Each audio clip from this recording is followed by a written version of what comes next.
والسلام علی رسولہ الکریم اما بعد۔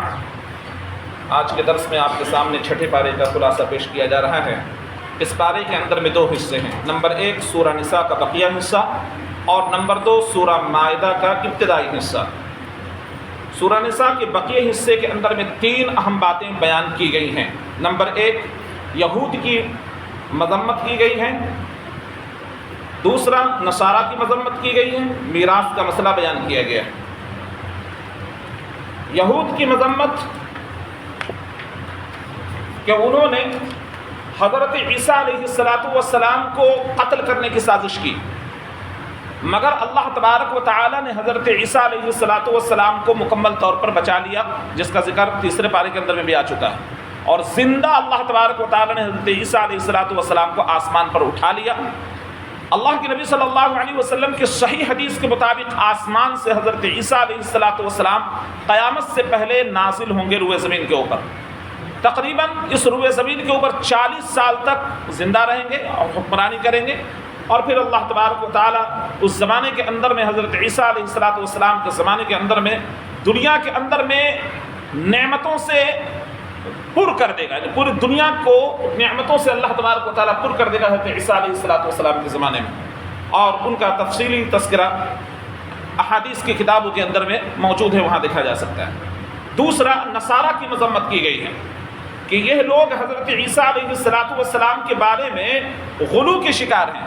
یہودی تو دشمنی رکھتے تھے، اور یہ محبت کے اندر میں اتنے دیوانے ہو گئے کہ انہوں نے ان کی شان کو الوہیت کے مقام پر پہنچا دیا، یعنی عبودیت کا مقام، یعنی ہم لوگ بندے ہیں اللہ کے، عبودیت میں اللہ کے بندے کے مقام سے اٹھا کر ربوبیت کے مقام پر فائز کر دیا، اور کہنے لگے کہ یہ رب ہیں، اور عقید تثلیث کے حامل ہو گئے۔ عقید تثلیث کے مطلب یہ ہے کہ یہ کہا کرتے تھے یا عیسائی کہ حضرت مریم اور حضرت عیسیٰ اور جبرائیل یہ تینوں مل کر ایک خدا ہیں، اور تینوں الگ الگ جدا جدا خدا ہیں، یعنی تینوں مل کر یہ خدا ہیں اور تینوں الگ الگ خدا ہیں۔ تو یہ عجیب و غریب ان کا ملمہ تھا جو عقید تثلیث کے یہ حامل ہو گئے۔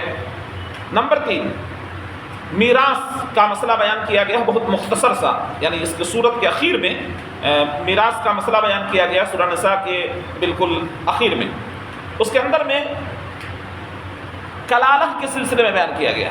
کلالہ اس کو کہتے ہیں صحیح تفصیل کے مطابق کہ جس کا نہ باپ ہو اور نہ بیٹا ہو، یعنی مرنے والا کلالہ ایسے شخص کو کہتے ہیں کہ جس کا نہ باپ ہو اور نہ بیٹے ہوں، کیا ہو، عینی اور علاتی بہنیں ہوں اس کے، تو اس کے حصے مذکور ہیں کہ ایک بیٹی کو نصف دیا جائے گا، یعنی مال متروکہ میں سے نصف اٹھا کر اس بیٹی کو دے دیے، ایک اگر موجود ہے تو، جس کا بیٹا نہیں ہے نہ باپ ہے، تو ایسی بہن موجود ہے، چاہے عینی بہن ہو، حقیقی بہن، اور علاتی بولتے ہیں جس کا باپ ایک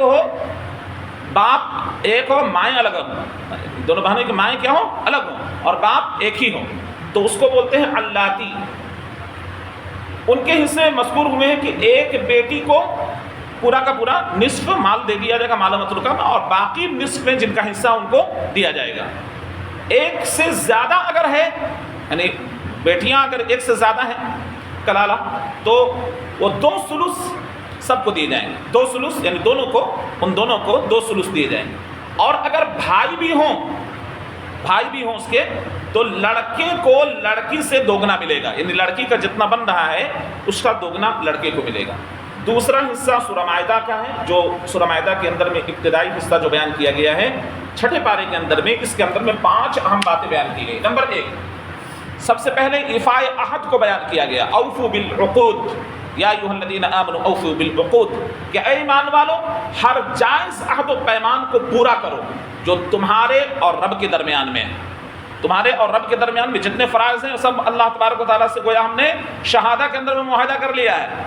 ہم نے شہادہ کے درمیان جب اشہد اللہ الہ الا اللہ و اشہد ان محمدا عبدہ و رسولہ کہتے ہیں، تو گویا ہم نے تمام فرائض کا معاہدہ کیا ہے اللہ سے کہ ہم اس کی ادائیگی کریں گے، جو ہمارے اوپر جو چیزیں فرض ہوں گی، اور تمام حرام امور سے ہم بچیں گے۔ اگر کوئی آدمی، اور اللہ کے حدود کو ہم تجاوز نہیں کریں گے، اگر کوئی آدمی ان تینوں کاموں میں سے کوئی ایک کام کا ارتکاب کرتا ہے تو وہ اللہ تبارک و تعالیٰ کے عہد و پیمان کو توڑ دیتا ہے۔ تو نہ تو آپ کو عہد و پیمان، اللہ کے عہد و پیمان کو توڑنا ہے، اور نہ ہی بندوں کے درمیان میں جو آپس میں ایک دوسرے سے معاہدے ہوتے ہیں اس کے درمیان میں توڑنا ہے، بلکہ اس کو پورا کرنے کا حکم دیا جا رہا ہے، اور یہ فرض ہے۔ نمبر 2، حرام چیزیں جو بیان کی گئی ہیں، بہنے والا خون، حرمت علیکم المیتۃ والدم ولحم الخنزیر، حرام خون، بہنے والا جو ہے خون ہے وہ حرام ہے۔ اسی طرح خنزیر کا گوشت، ولحم الخنزیر، وہ حرام ہے۔ اور اسی طریقے سے وما اہل لغیر اللہ بہ، اور جس چیز کے اوپر غیر اللہ کا نام لیا گیا ہو، یہاں پر ماں لفظ عام رکھا گیا ہے مفسرین کے نزدیک۔ ایک تفسیر تو یہ ہے کہ اس مراد جانور، اور دوسری تفسیر یہ ہے کہ لفظ ماں عام ہے، جس چیز کے اوپر یا جس جانور کے اوپر غیر اللہ کا نام پکارا گیا ہو ایسی چیز کا کھانا درست نہیں ہے۔ غیر اللہ کا نام پکارا گیا ہے، اس کا کھانا درست نہیں ہے، حرام ہے۔ اسی طریقے سے وہ جانور جو گلا گھونٹ کر جس کو مار دیا گیا ہو، جس کو وما اہل لغیر اللہ بہ والمنخنقۃ والموقوذۃ والمتردیۃ والنطیحۃ وما اکل السبع الا ما ذکیتم وما ذبح علی النصب، یہ ساری چیزیں حرام رکھی ہیں اللہ تبارک و تعالیٰ نے۔ کیا کیا ہے؟ جس جانور کا گلا گھونٹ کر مار دیا گیا ہو وہ جانور ہمارے لیے کیا ہے؟ حرام ہے، مر گیا گلا گھونٹ کر۔ جس جانور کو اوپر سے گر گیا ہو، مر گیا ہو، وہ بھی ہمارے لیے حرام ہے۔ جس کو پیٹ کر مار دیا گیا ہو وہ بھی حرام ہے۔ جو آپس میں ایک دوسرے سے لڑنے کی وجہ سے مر گئے ہوں، جانور سنگ لڑا رہے ہوں، مار دیا، ایک جانور نے دوسرے جانور پر حملہ کر دیا، مر گیا، تو وہ بھی کیا ہے؟ ہمارے لیے حرام ہے۔ اسی طریقے سے جس جانور کو درندے نے پکڑا ہو اور ختم کر دیا ہو، بچا نہیں، درندے نے پکڑا اور زندہ چھوڑ دیا اس کو، یا آپ نے زندہ چھوڑا لیا اور جانور زندہ ہے، تو اگر آپ ذبح کر لیتے ہیں تو حلال ہے۔ لیکن جانور نے مار دیا ہے، اس کو چیڑ پھاڑ کر کے رکھ دیا ہے، تو آپ کا کھانا وہ حرام ہے۔